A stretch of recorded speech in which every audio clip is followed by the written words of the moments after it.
Some prospects are just better players in college than they are in the NFL. Skills don't always translate, and it's hard to play with guys who are bigger, faster, and stronger. Is Jack Campbell one of those players, or does he have NFL potential? Find out in today's 2-minute drill. In a weaker linebacker class, Campbell has been near the top of draft boards for a while, as he looks to be one of the first LBs drafted.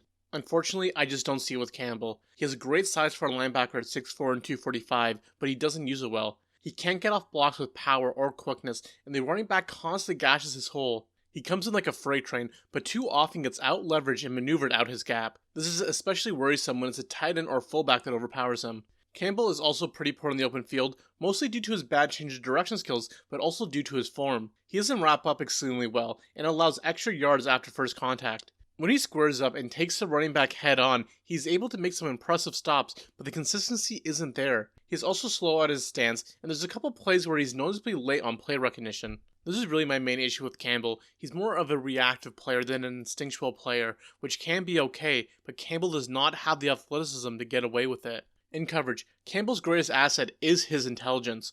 He overcomes his average athleticism with his smarts, gambling on plays, and making predictions based on the QB's eyes and the route combination. However, this can lead to trouble when he gambles wrong and leaves the receiver open. In man coverage, Campbell looked good in college, but I'm not convinced he can do anything besides shallow zones in the NFL. As a pass rusher, Campbell was disappointing for how large his frame was. He was mainly used and contained as a pass rusher, but did manage to bull rush smaller running backs on one-on-one situations. For a pro comparison, Jack Campbell reminds me of Nick Kwiatkowski. Both of them were tackling machines with good awareness and skills in coverage. However, their downfalls came from their inability to get off blocks and their instincts. In terms of draft range, I think Campbell is going to get overdrafted.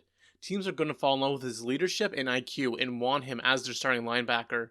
We have seen players like this succeed, in LA with Ernest Jones and Denver with Josie Jewell.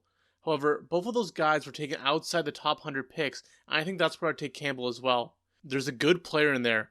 I just wouldn't want to spend the draft capital trying to find him. And that's the 2-minute drill.